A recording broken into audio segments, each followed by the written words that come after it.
in Memphis, Tennessee. Shout out Memphis. And he went to this crossroads, sat right in the middle, and played his guitar there, and the devil appeared, and he made a deal with the devil to sell his soul to be good at playing music, and, you know. And, and that's kind of where rock and roll kind of started. Everybody's really unclear about how rock and roll started, because it was like a smooth transition from blues to rock in popular music. Yeah. Like, there's been, like, really drastic changes to music over the years, but that one was a smooth transition because rock and roll still has that bluesy sense to it. Like, Yeah, even there's up definitely a until, lot of like, blues aspects in rock. Is it all the way down in Georgia? It was. I just told you it was Memphis, Tennessee. Don't mind me at all. Just a little. If you sit down and think about the concept of that song, it's kind of dumb because you're like, the devil is supposed to be like this powerful, like, beast being, but he couldn't beat some fucking redneck from Georgia. Right? Like, what the fuck? Well, and then obviously, you talk about the beginning of rock and roll, you gotta talk about Elvis. Uh-huh. Do you know why Elvis got famous? The only reason why Elvis got signed or whatever? Why? The only reason why they signed Elvis is because he sounded like a black blues musician, but he was a white guy. I heard that. I actually learned that in one of my music theory classes. No. Yeah, that is actually a fact. Too bad he died On the shitter? on the shitter. That's the way to go, man. I don't believe so, but to each their own. I mean, I prefer to go in my sleep. if you're gonna do it, might I as well prefer do to it go in my sleep on as your well. throne. I want to go in like a plane crash or something. Oh my gosh. Just something epic. I want to see it and feel it happening. I want my body to still be salvageable. Oh, I don't. No, actually, I kind of do, because have you seen the biodegradable, like, urns that they can, like, grow you into a tree? They put your ashes No, in, I like, never heard soil about that. Please explain. Yeah, it's just, so they incinerate your ashes, and they do it in, like, a certain way to make it, like, so it helps nourish the soil. It's like fertilizer almost? Yeah, yeah. They turn you into fertilizer. Yeah. And then they can grow you into a tree or a bush or flowers or whatever. And I want to be a pot plant. That's... So remember how in Lion King they're like, the animals eat the grass, and we eat the animals? Oh yeah. It's the circle of life. Damn, you're blowing my fucking mind now. I just want to be a pot plant and name the strain Coltron OG. I was just going to ask, what strain would you be? Yeah, Coltron OG. It'd be Indica like or sativa or hybrid? It'd be a hybrid. Hybrid. It'd be like a sour diesel mixed with amethyst. Oh amethyst my god!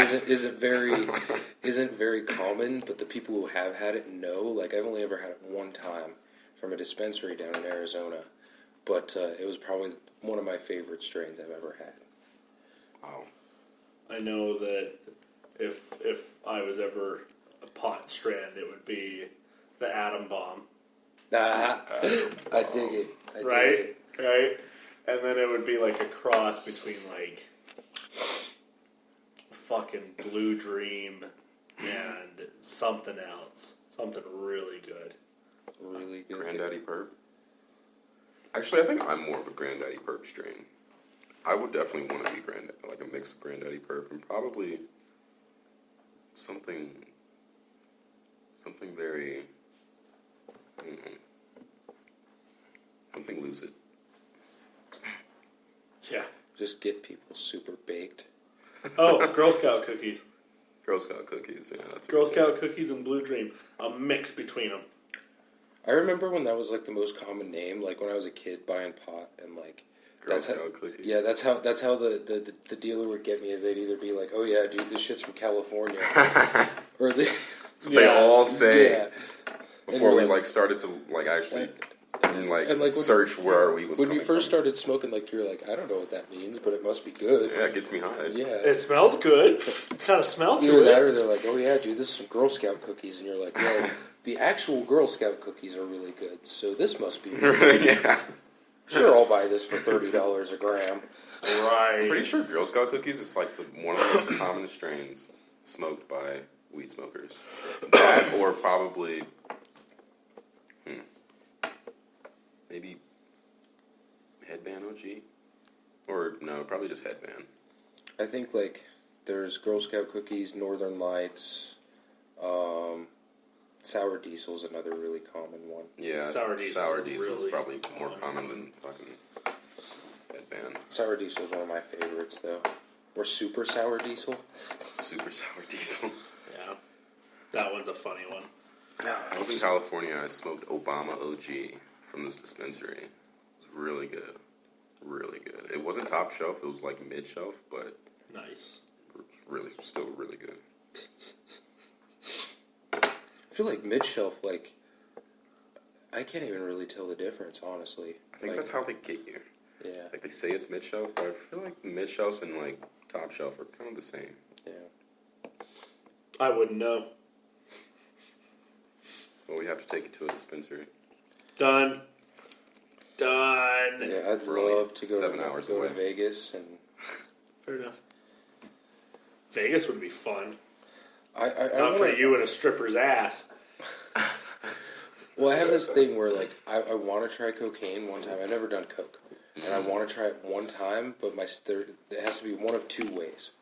Either it has to be off a stripper's ass, or it has to be with Joe Walsh from the Eagles. Because that dude does a lot of fucking cocaine. God damn He's it. done cocaine for a long fucking time too. Just say no. Sometimes. But back to music here. You go from Elvis, and obviously you got your Buddy Holly and your Big Bopper and all that, and then some dudes come over from England. Uh-oh. The Beatles, the Stones, the Who, All the above. and they just fucking take over. Yep. They just, and it's weird because like it was like a drastic change. It like went from like bluesy rock to like pop almost, like a pop rock almost. Yeah. And it's also weird because in the 60s it was like those bands who helped shape the way it went from there. Like it wasn't just like that was a phase. Like the Beatles, the Who, the Stones, the Kings, all those bands helped kind of like go into the hippie era of Like a music and like, hip hop rock. well, I almost. wouldn't say that. No? No. I really I mean- Just like the like psychedelic rock is more what I would label it as. Fair enough. you know. Because like the Beatles, they if you listen to their early stuff and then their later stuff, like it's completely different. But Oh, yeah. it was one of those again. It was a smooth transition because it was all those same bands that did it, and from there you got new bands. You got the Doors and Pink Floyd, and Jefferson Airplane, and Beach all Boys. those bands. Oh yeah, the Beach Boys. I love the Beach Boys.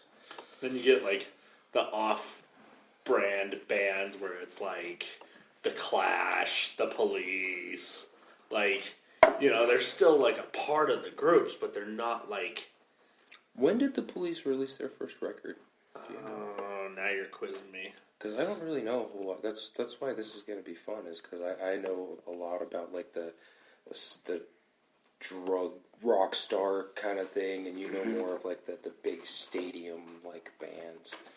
Because like the Police are nothing to fuck with. They sell out shows still to this day.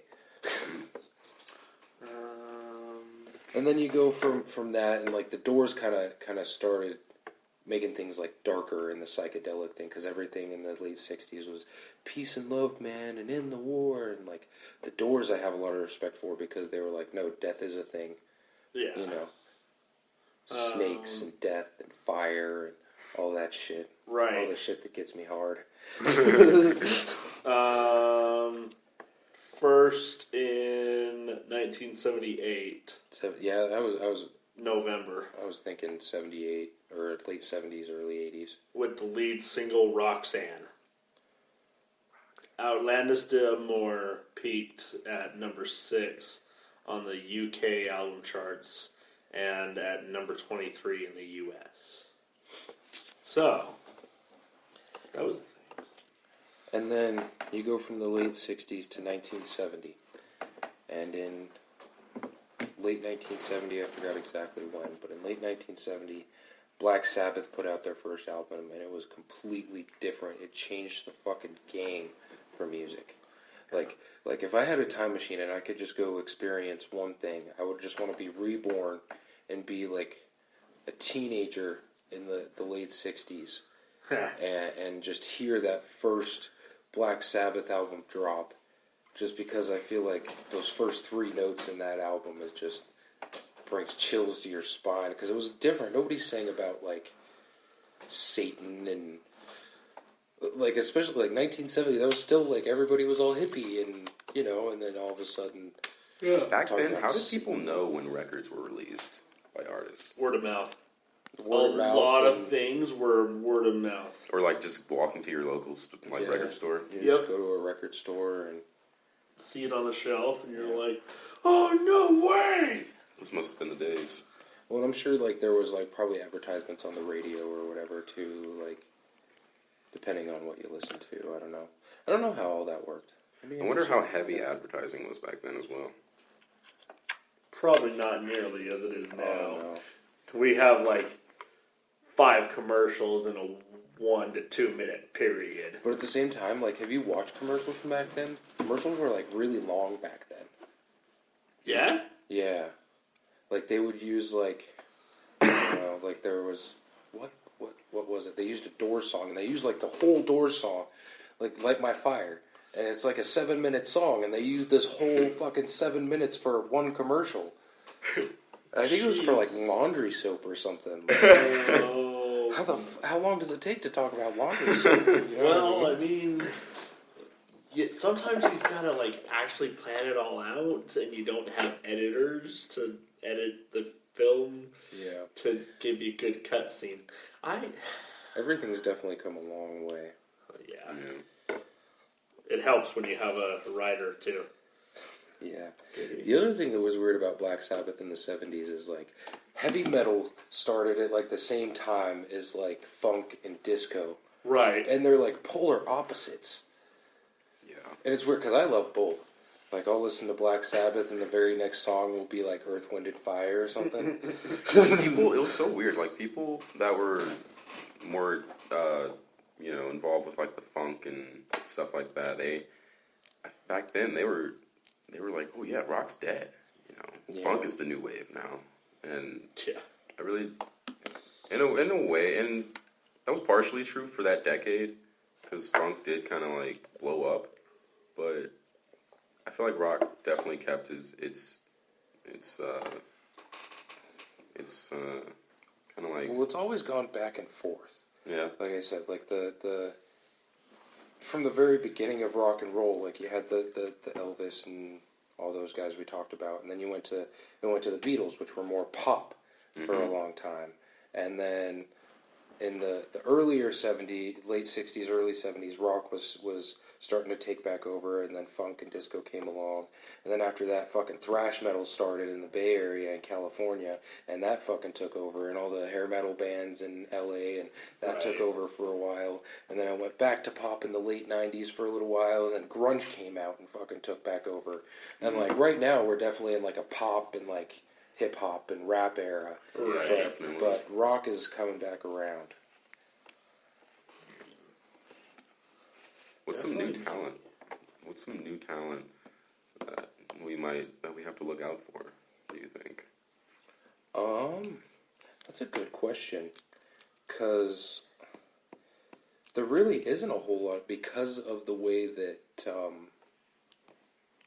the pop has kind of taken over everything. Like Yeah. record companies don't sign a whole lot of new rock and metal bands. Like I all the good shit that I hear lately is from bands like Slipknot or Lamb of God, bands that have already been around for a while and have established themselves. Yeah. Yeah. Like, But I'm sure it's out there. It's somewhere. Greta Van Fleet, they're really good. They're kind of just like a Led Zeppelin ripoff, though. Like they sound good, but it's really just they sound just like Led Zeppelin. If I wanted to listen to Led Zeppelin, I'd listen to Led Zeppelin.